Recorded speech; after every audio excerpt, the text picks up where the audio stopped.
esto tiene un hilo invisible o ¿cómo se llama? Un límite, una línea de límite invisible, porque tenemos que saber hasta qué punto llegar, ¿sí?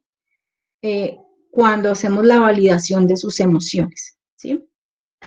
Hay un punto neutral y no podemos ni quedarnos en el extremo donde no, como que no hay interés, ¿sí? Ni tampoco pasarnos al otro lado, ¿sí? Porque el exceso de empatía, que eso ya lo vamos a ver más adelante, el exceso de empatía no genera confianza, al contrario, puede entenderse como que el conciliador está, eh, digamos, eh, tirando su balanza hacia un lado más que hacia el otro, ¿sí? Entonces, qué es lo que se debe hacer? ¿Sí? Identificar esas emociones, ¿por qué? Porque no es lo mismo para una persona, eh, por ejemplo, cuando se va a hacer una negociación, ustedes van a vender su carro, por ejemplo, ¿sí?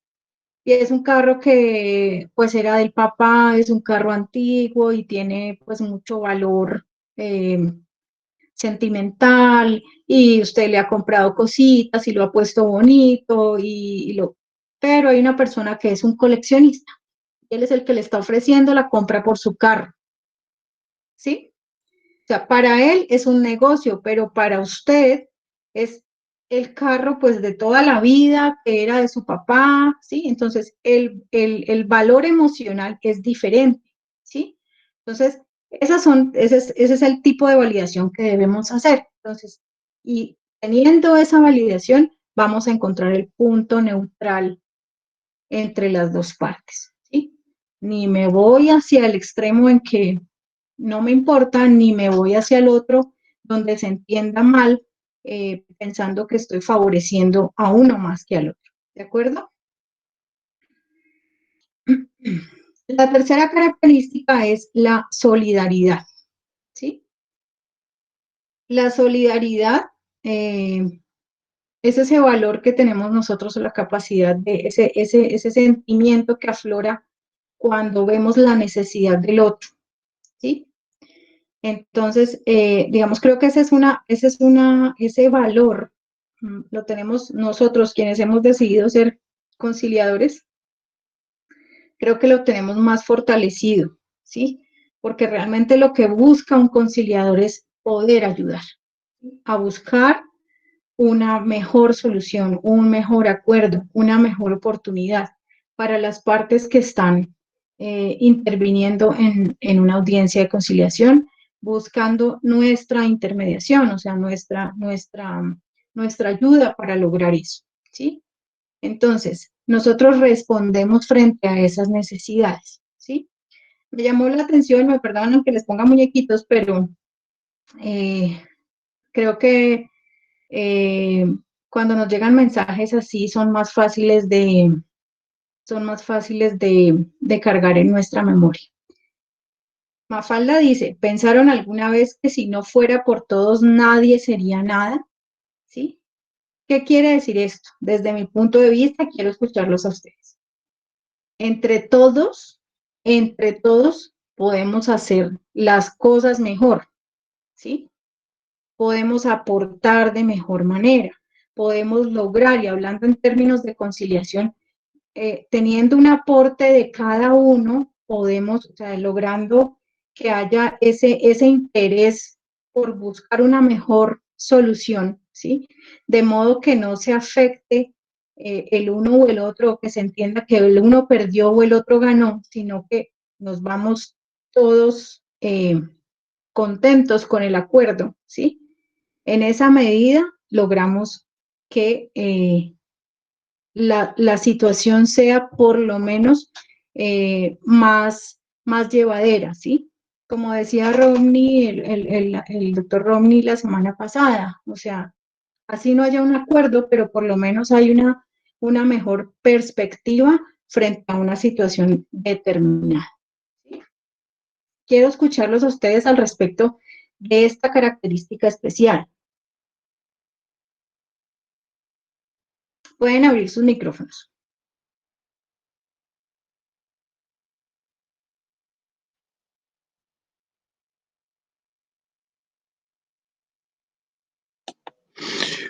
Doctora, con relación a este aspecto, le habla Cristian Díaz, Sí, con relación a este señor. aspecto de ayudar al otro, especialmente cuando pasa por una situación de necesidad, particularmente pues un término que yo utilizo mucho con respecto a las víctimas, en el caso de acá de la Fiscalía, es uno colocarse en los zapatos del otro. O sea, sentirse, y lo que yo le digo al personal de la oficina es que uno debe mirar a la persona con qué necesidad en busca de la asesoría o de la ayuda por parte de la Fiscalía, y uno, dependiendo de lo que esté solicitando, uno mirar las posibilidades. Y hablando en el caso de las conciliaciones, uno debe ser ahí, manejar uno como la parte del rey Salomón, ser particular y no pues, ni estar ni recargado a un lado ni recargado al otro, sino que buscar la forma de que en determinado momento sea la mejor solución para las partes que están pidiendo la colaboración de la entidad. Gracias. Bueno, sí, partimos desde el punto de vista de la solidaridad y desde nuestra constitución política. La solidaridad es un principio constitucional, ¿no? Y esa solidaridad nos la plasman desde esta Carta Superior, porque uno de esos principios, como es la solidaridad, nos enseña a que tenemos que ayudar al otro, ¿sí? Y como lo dice Mafalda allí, ¿pensaron alguna vez que si no fuera por todos nadie sería nada? Y esa es nuestra sociedad, y como vivimos en una sociedad, en un estado social de derecho, pues tenemos que dar aplicación a este principio de la solidaridad, que adicionalmente desde mi punto de trabajo, necesariamente debo aplicarlo casi que en todas las audiencias, especialmente cuando hablamos de los alimentos de los menores de edad. Este principio de la solidaridad no solo proviene de esos padres que deben ser solidarios frente a la alimentación de sus hijos y a esa responsabilidad que se genera solo por el hecho de ser padre, ¿sí? Sino que posteriormente, cuando pues, nuestros padres ya requieren de esa ayuda nuestra, pues nosotros también ya debemos estar en el momento necesario ese principio de solidaridad con los demás. Entonces, necesariamente, nos basamos desde la constitución política como un principio, ¿sí? Todo colombiano debe ser solidario. Entonces, realmente vivimos en un estado donde tenemos una comunidad, una sociedad, y en sí todos necesitamos de los demás. Muchas gracias. Doctora. Bueno. Doctora. Doctor. Bueno, hablando de ese principio de solidaridad, hay que tener en cuenta que tenemos que tener mucho cuidado porque estamos en todo el filo de la navaja con ese principio de solidaridad. ¿Qué pasa con ese principio? A veces uno es humano. Yo a veces estaba a punto de llorar en una audiencia y uno tiene que pensar, contar agua, 1, 2, 3, porque a veces uno no es de madera, uno se permea de las necesidades.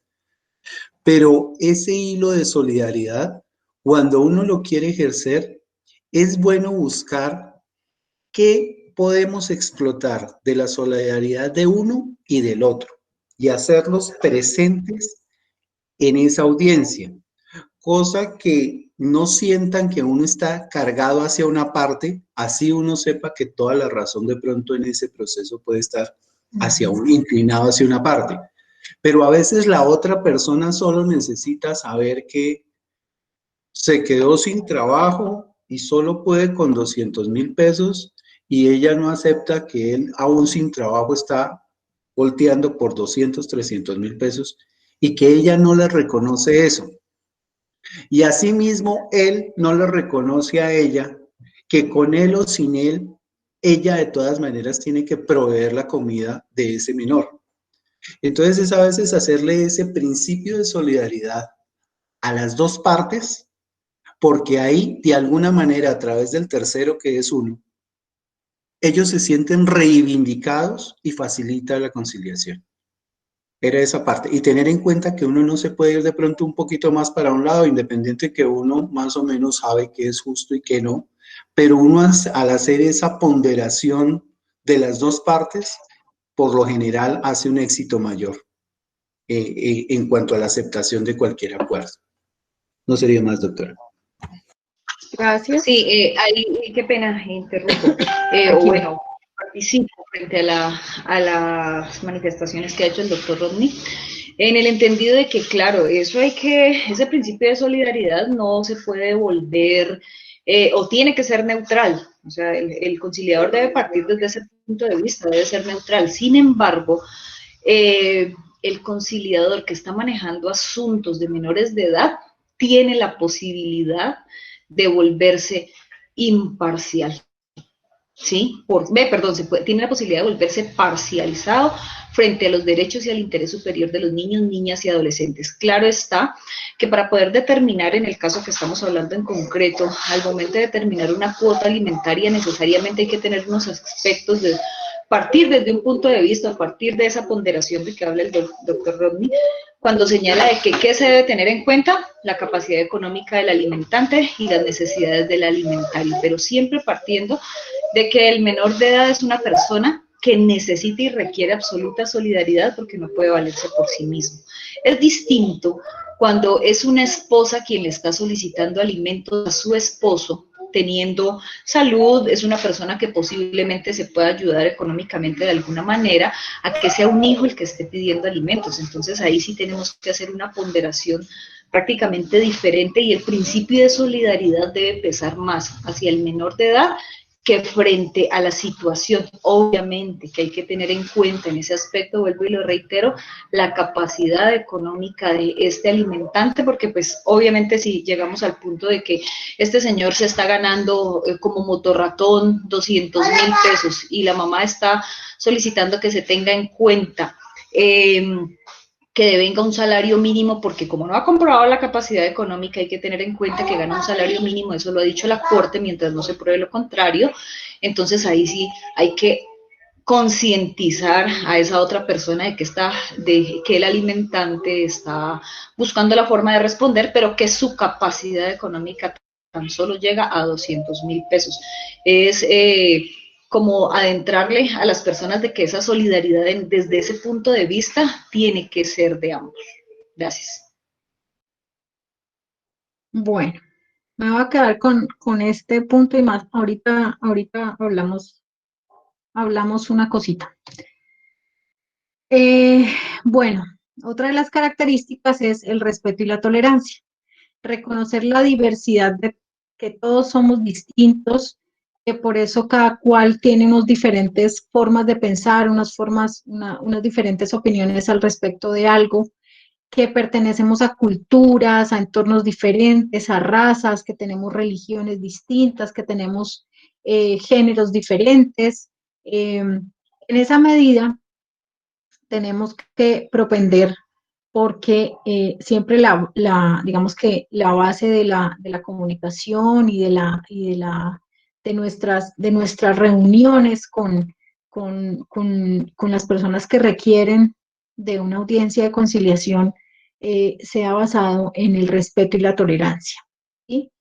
Me llamó mucho la atención esta frase de Antonio Maura: la tolerancia significa enterarse cada cual de que tiene frente a sí a alguien que es un hermano suyo, quien con el mismo derecho que él opina lo contrario, concibe de contraria manera la felicidad pública. ¿Sí? Y retomo lo que ustedes, el ejemplo que pusieron al respecto de la cuota de alimentos, ¿sí? Yo me voy a ir un poco más allá. Resulta que la audiencia de conciliación para fijación de cuota de alimentos, en medio de la conversación que ustedes tuvieron, de la escucha activa que desarrollaron frente a las manifestaciones de las personas, de las partes de padre y madre, resulta que finalmente lo que no interesaba era realmente la cuota de alimentos, sino que lo que interesaba realmente era que el papá pudiera ver más a su hijo, ¿sí? Independientemente que si le daba 50.000 pesos o 100.000 pesos o 200.000 pesos. Realmente lo que se pretendía, eso finalmente se convirtió fue en una excusa, ¿sí? Y realmente lo que interesaba era que el papá pudiera estar más tiempo con su hijo, ¿sí? Todas estas cosas, y sobre todo en asuntos de familia, es aún más frecuente identificar estos asuntos. Solamente podemos realmente identificarlos cuando sabemos escuchar, cuando sabemos preguntar, ¿sí? Cuando sabemos identificar las necesidades, cuando generamos confianza frente a las personas que han buscado nuestra ayuda para la conciliación, ¿sí? No sé si espero que no me lo malentiendan. O sea, por supuesto, nosotros tenemos una parte normativa que además como abogados la tenemos metida en la sangre, en las venas, ¿sí? Pero no debemos olvidarnos que somos seres humanos y que frente a nosotros tenemos a seres humanos, ¿sí? Entonces, si bien no nos podemos dejar llevar por las emociones para pasarnos al extremo, como les mencionaba, y como dice el doctor Robney, llega un momento, y creo que nos ha sucedido a todos, en que es tanta el grado de emoción que sentimos ganas de llorar, que nos toca respirar profundamente, hacer un receso, bueno, sí, infinidad de cosas. Pero precisamente nosotros estamos tocando diferentes aspectos y más relacionados precisamente con el tema psicosocial, que es el énfasis que ustedes han identificado, porque desde todo punto de vista no podemos desconocer eh, los sentimientos, las emociones, las necesidades, digamos, eh, emocionales de las personas, ¿sí? Y eso solamente lo logramos cuando desarrollamos para mí el más importante es la escucha activa de todas estas características, porque eso es lo que nos permite identificar realmente qué es lo que quieren las personas que están frente a nosotros, ¿sí? E independientemente de cualquier cosa, sí, hay situaciones, por ejemplo, digamos, pues yo no las he vivido, pero hay zonas en donde, por ejemplo, cuando hay un hijo que es, por ejemplo,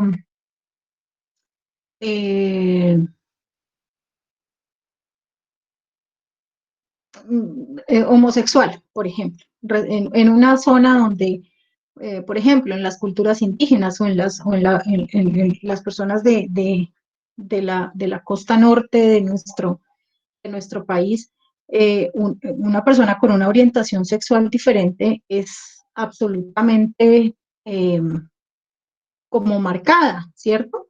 Y a partir de ahí se generan una cantidad de reacciones y una cantidad de, de, de enfrentamientos y de situaciones que pues nos llevan a que tengamos que acudir a otro tipo de circunstancias, aparte del tema normativo, como tal, como les decía, pues por sí, obviamente está en nuestra Constitución, está bueno. Pero además, ¿sí? Es el tema de sabernos aceptar, de sabernos respetar, de entender que no todas las personas pues son iguales y piensan igual que nosotros y actúan de la misma manera, ¿sí? Entonces, como les dije, espero que no me malentiendan, no se trata de que nos vamos a olvidar de la norma, por supuesto que no, porque pues es la garantía de los derechos que se tienen, pero adicionalmente tenemos que, no podemos olvidar el otro lado, ¿sí? El lado emocional de las personas, ¿de acuerdo? Bueno, para finalizar ya, digamos, vamos a revisar los tipos de empatía que era lo que estaban manifestando ustedes hace un ratico, de que no, y no hacer como si nada nos importara y tampoco pasarnos al otro lado, ¿sí? Tenemos tres tipos de empatía. La empatía cognitiva, ¿sí? Que es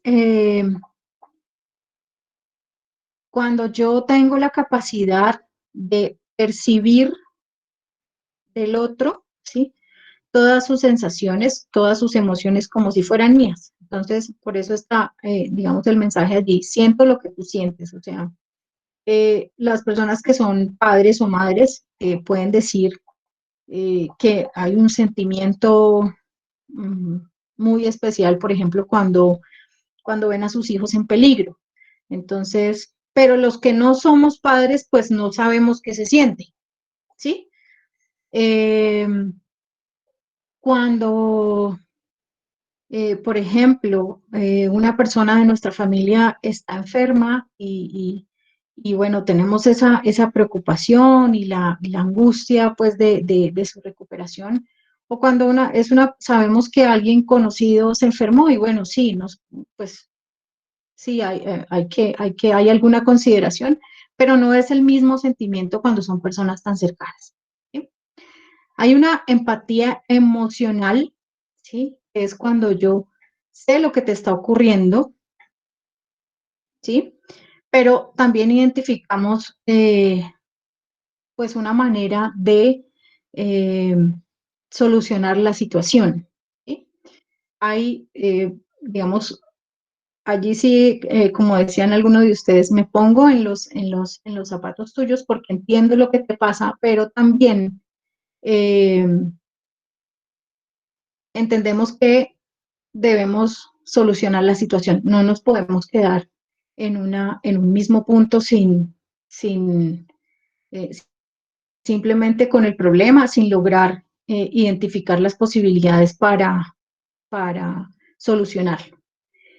Y está la preocupación empática, que es cuando ya, o sea, o hiperempatía, o sea, cuando es como lo expresaba el doctor Romney, es cuando ya es tal la emoción, es tanta la compenetración, es tanto el nivel emocional, que lo que me causa es angustia, ¿sí? Cuando me causa es sufrimiento, ¿sí? Y entonces no logro identificar claramente las necesidades, ni logro identificar claramente tampoco las posibles emociones y las posibles soluciones a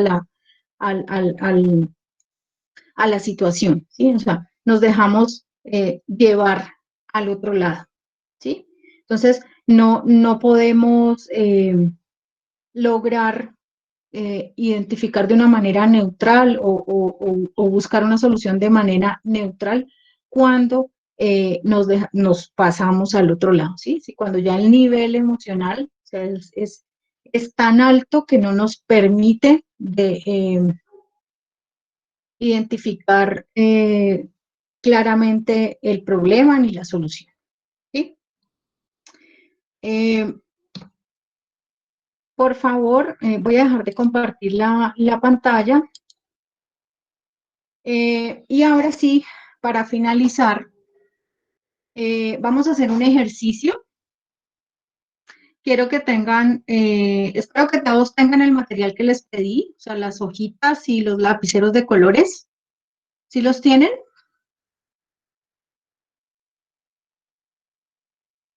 Marcadores sirven, ¿cierto?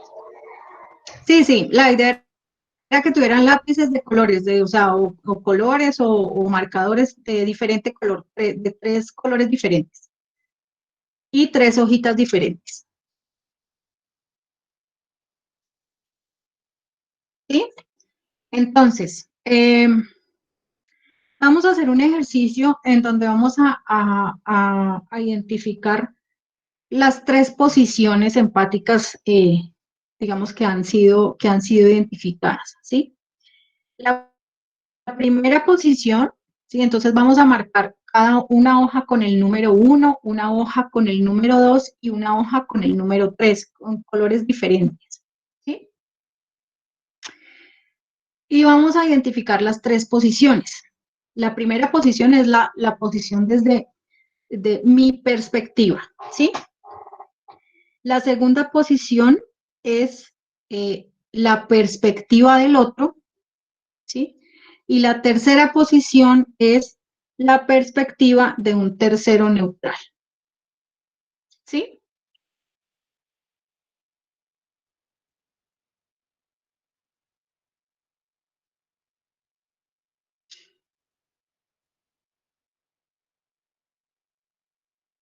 ¿Listo? ¿Todos ya marcaron las hojitas?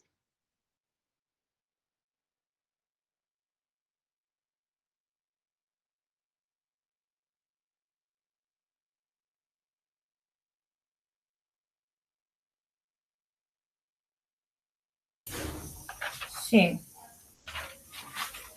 Gracias, Helen. Listo. señora. Entonces,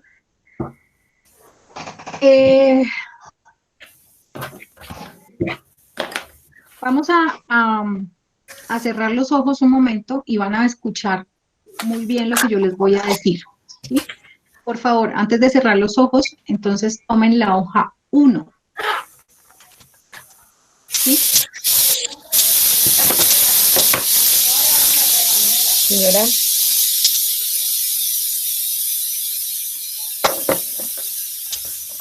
Y vamos a pensar en una situación de conflicto de carácter verbal que hayan tenido con alguna otra persona. Gracias.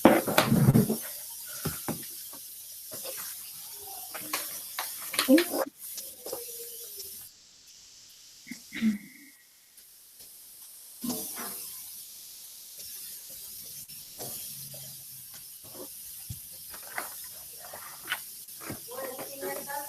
Ahora van a pensar, o sea, ustedes están trasladados a ese conflicto con esa persona y van a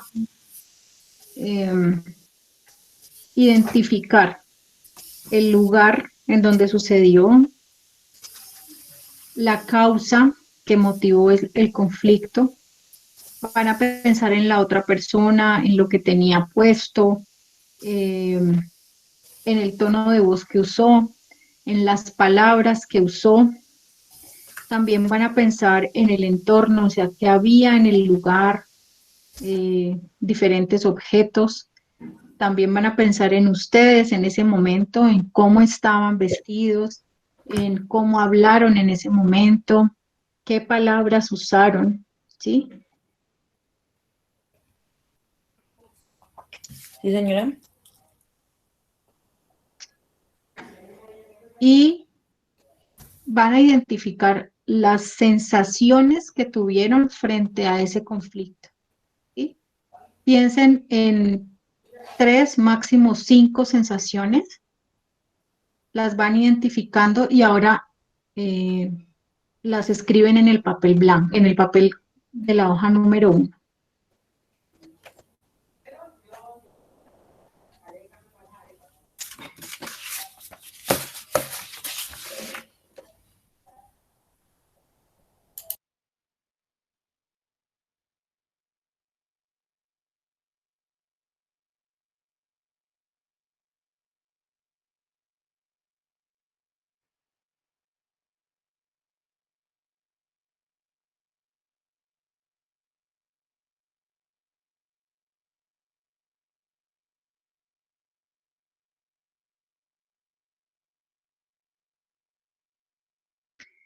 Listo. Ahora van a abrir los ojos, por favor. Tomen aire, respiren, si quieren se paran, miran hacia otro lado, ¿sí? Y nos desprendemos de esa hoja 1, ¿sí? Ahora nos vamos a la hoja 2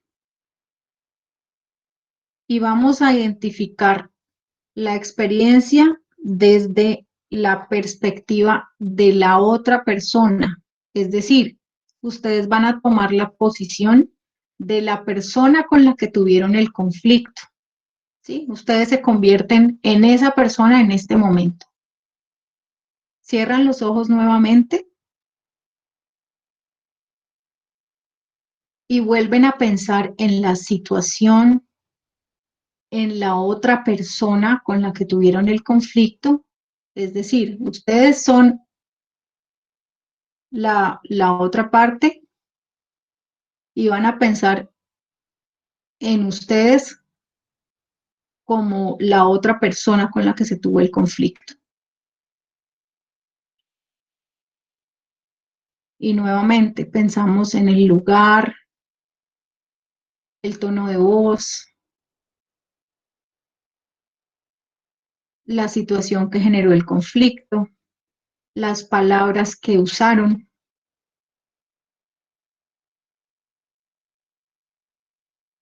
El entorno en el que se encontraban, los olores, por ejemplo, si alguien tiene memoria olfativa, si logra identificar los olores que había, si había mucha o poca luz.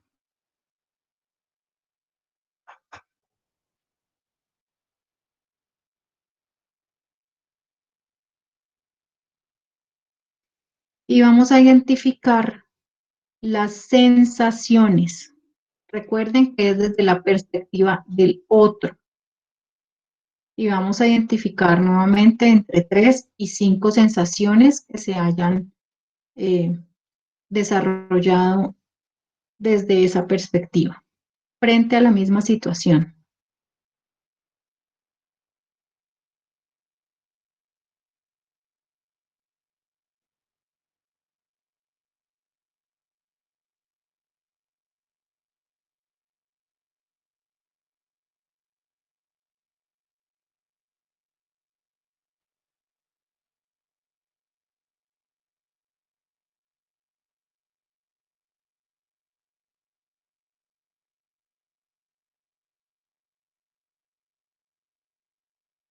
Abran los ojos, por favor. Nuevamente, respiren. Miren hacia otro lado. Hagan algún movimiento postural que los haga tomar otra actitud. Y nos desprendemos de la hoja 2. ¿Sí? Nos vamos entonces a la tercera posición, en la hoja 3, en donde vamos a retomar la situación desde la perspectiva neutral o imparcial, ¿sí? Ustedes no estaban en la situación, no hicieron parte de la situación. Y vamos a identificar nuevamente el origen del conflicto, las palabras que se usaron, ¿sí? Y vamos a identificar desde la perspectiva del tercero neutral o imparcial, ¿sí?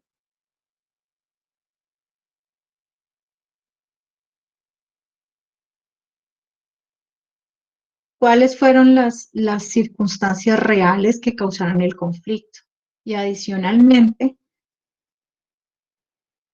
¿qué cambió frente a las anteriores sensaciones?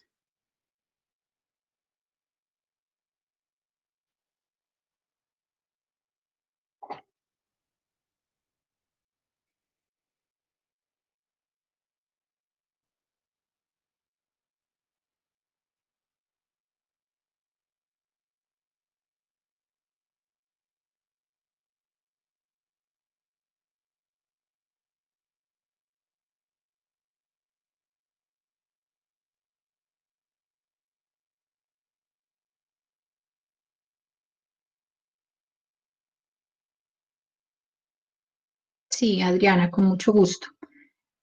Estamos en la tercera posición, que es la posición del observador o del tercero neutral. Entonces, se van a cerrar nuevamente los ojos.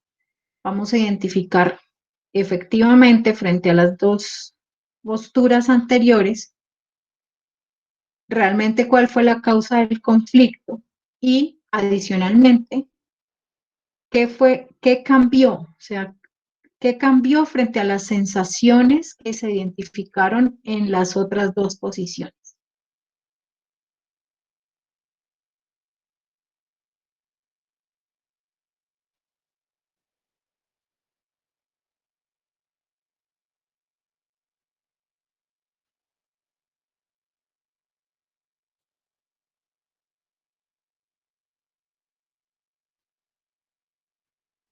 Bueno, pueden abrir los ojos, por favor. Y voy a escuchar a dos personas, por favor, una intervención muy cortica, porque ya creo que nos quedan solo como 10 minutos mientras continúan con el otro profesor. Y quiero que me cuenten, por favor, sobre la primera posición, la segunda posición y la segunda posición. ¿Sí? Yo los voy a ir nombrando de acuerdo al nombre que tengo aquí en la lista para no demorarnos. Y vamos a hablar sobre la primera posición. Entonces, Marlene Eliana.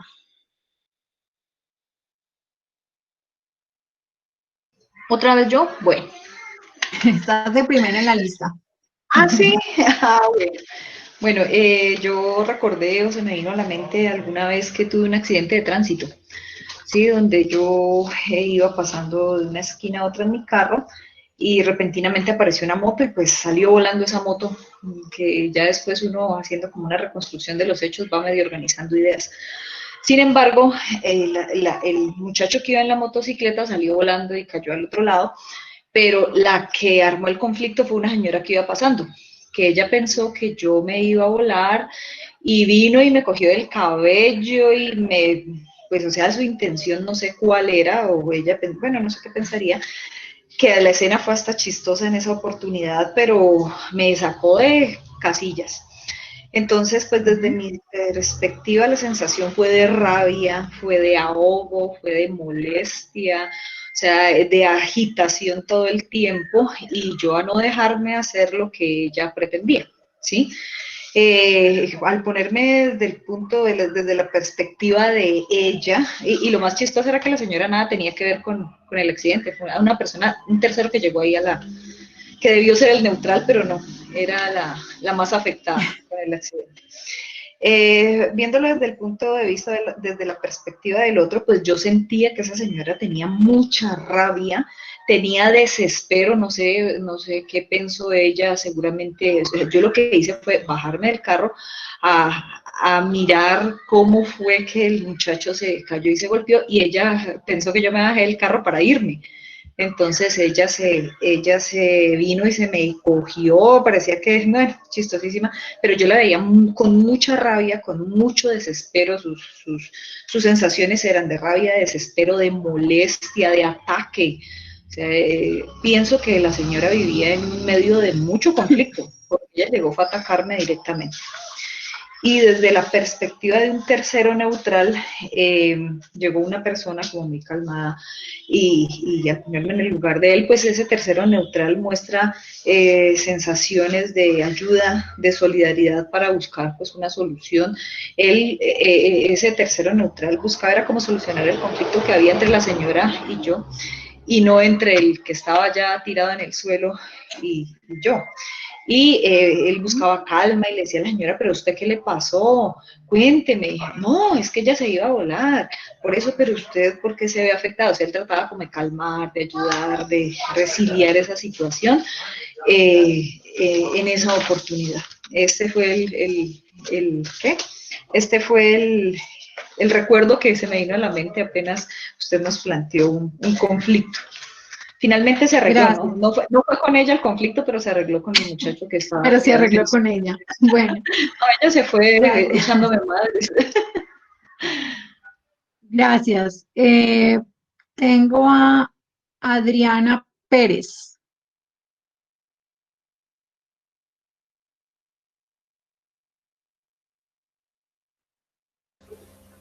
Bueno, yo pensé en una situación reciente aquí en mi casa.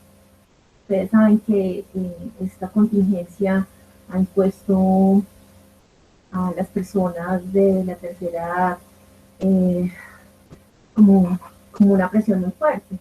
Entonces tuvimos como una discusión con, con mi papá sobre eso y porque además tenemos un familiar al que no hemos podido ver por este tema de la cuarentena, una tía.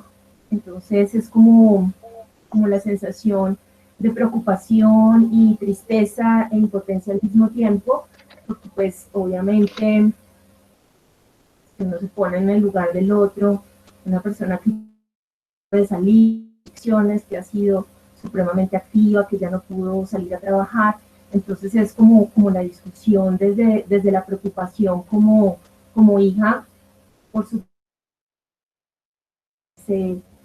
digamos como que se altera el orden de las cosas en el que uno está haciéndole un control a su papá, entonces eso es como la sensación, ¿no?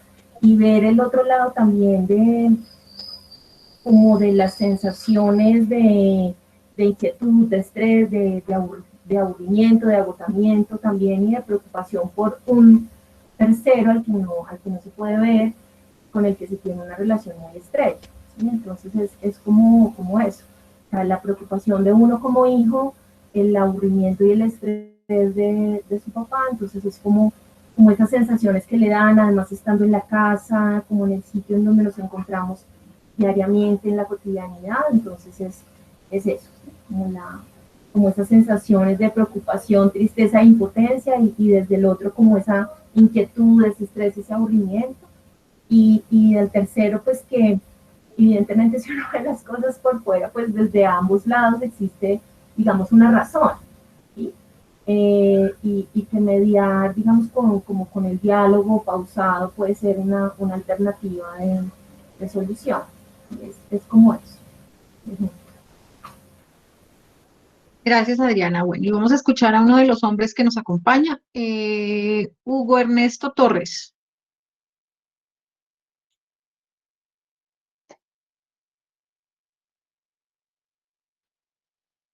¿Está Hugo Ernesto?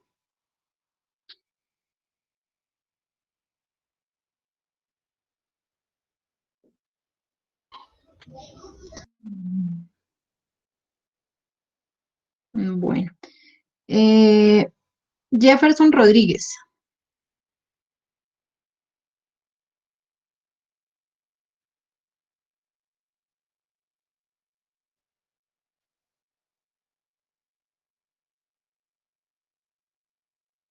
Estos hombres no quieren hablar hoy. Vea.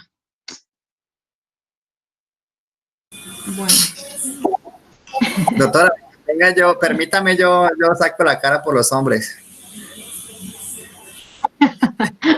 Bueno, No me claro quiero que decir algo. sí, José David. Bueno, Camilo, gracias. Siga, José David. Sí, pues yo me imaginé un problema muy habitual, que es el problema de convivencia entre dos vecinos, en el cual uno pues agrede al otro. Entonces yo me pongo primero pues en la perspectiva del primero, el cual pues le causa preocupación, angustia y tristeza y miedo a la vez porque su vecino le está agrediendo físicamente, ¿sí? Y entre la perspectiva del otro, pues pues encuentro que hay mucha rabia, mucho coraje, pues seguramente porque ya han tenido problemas con anterioridad y eso se ha cargado y ha desencadenado pues unas agresiones físicas, ¿no? Entre estos dos vecinos. Ya entre las perspectivas de una tercera persona neutral, pues encuentro que esta persona busca las razones comunes que tejieron el conflicto, pero también promovió que cada parte escuche sin perjuicio a la otra. Entonces me parece que pues, fue gran ayuda y consiguió dirimir el conflicto y que llegara a una conciliación estos dos vecinos que finalmente pues terminaron en buenos términos. Gracias. Bueno, y finalmente, Camilo. Bueno, muy buenas noches. Yo no había tenido la oportunidad de estar aquí presente, pero pues me presento. Yo soy Camilo Dorado, abogado. Vengo de trabajar de una notaría en Bogotá, notario encargado en la notaría 76 de Bogotá. Y pues les cuento la historia respecto del taller que estamos realizando. Hace pocos días nosotros somos ciclistas de aficionados, digamos así, y ustedes bien saben que con el tema del COVID-19 ha habido mucho inconveniente con el tema de los ciclistas cuando transitan por determinadas zonas. Subimos acá en la ciudad de Popayán a una parte que se llama Pisoje Alto, que es cerca de la casa donde habitamos, y, y eso es una vereda como tal, y nos para una señora que no nos dejaba pasar. Íbamos tres ciclistas, íbamos cuatro con mi sobrina que es menor de edad, y resulta pues que muy grosera desde su punto de vista, que no pasan por aquí, que la carretera es mía. Bueno, el tema fue que de mi perspectiva, pues la reacción fue de rabia, de impotencia, de desespero y un sentimiento de pérdida, pues porque es una vía pública y uno no está acostumbrado a que le vulneren su derecho a la libre movilidad. Bueno, uno ya se calma y bueno, y mirándolo desde la perspectiva de ella, pues era una persona humilde, campesina. Entonces uno ya la mira, digamos, desde el punto de vista que tiene que entender ciertas condiciones. Y yo vi que desde la perspectiva de ella, pues también tenía mucha rabia, sintió que estábamos invadiendo su espacio, y le di sensación de violencia porque salió un hijo que si no nos iba a devolver y nos iban a quitar las bicicletas. Y pues también vi la necesidad de que quería hacer respetar a su comunidad. Esa es la perspectiva desde la persona, desde el otro. Desde el otro. Bueno, y el tercero neutral tal vez sería unos vecinos que estaban por ahí y entonces decían, bueno, no peleen, los dos tienen razón, usted está defendiendo su casa y ellos también son deportistas y tienen derecho a pasar porque es una vía pública. Desde ese punto de vista también diría que muy ofensiva a las dos partes porque realmente los dos nos alteramos. Y se complican la vida por cosas que tienen fácil solución. Nos decían, déjenlo seguir que ellos están haciendo deporte, y los otros le decían, no los dejen seguir porque pues están pagando por nuestra vereda. Entonces son puntos encontrados como tal, pero pues ese tercero sería como el amigable componedor o conciliador para llegar a un acuerdo. Esa fue la situación que me presentó hace poco. Realmente no pasé porque iba con mi sobrina que es menor de edad y pues decidimos devolvernos. Eso es. Muchas gracias, Camilo. Ingrid, por favor, y terminamos, ¿vale? Muchas gracias. Solo quería traer a colación uno de los principios que me parecen muy bonitos de la antropología y se llama el extrañamiento. En antropología, cuando uno tiene que hacer, cuando uno está investigando y hace trabajo de campo, eso implica una inmersión,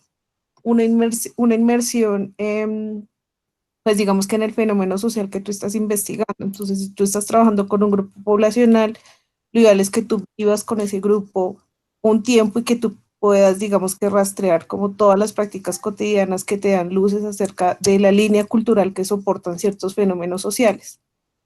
Pero a la vez que tú haces inmersión y acercamiento a las personas, también un principio básico de la antropología es extrañarse, es decir, tomar distancia para poder objetivar ciertos elementos que tú has observado y digamos que en aras del análisis. Entonces, cuando tú nos pones a ejercicio, pues me lleva de una, digamos que a ese principio que me parece tan lindo de la antropología, porque básicamente implica que tú tomes distancia. Y de alguna manera a veces es difícil porque nosotros compartimos, digamos que hilos culturales, o sea, compartimos creencias, compartimos perspectivas sobre la vida. Y a veces ese extrañamiento es difícil, más cuando tú estás jugando el rol, digamos que de actor imparcial que debe ayudar a construir esos acuerdos.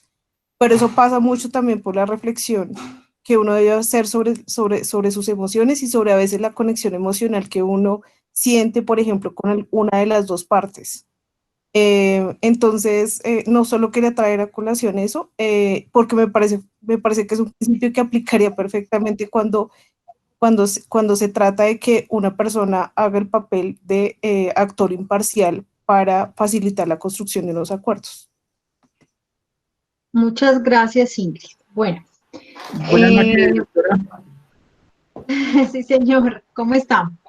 Muy bien, Doc. Qué pena. Estaba solucionando problemitas al parecer es el micrófono de mi portátil.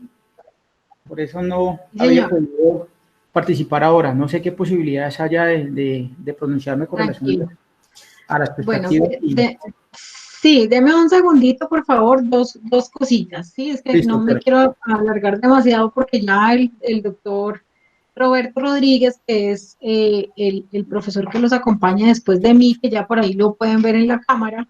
Doctor, buenas noches.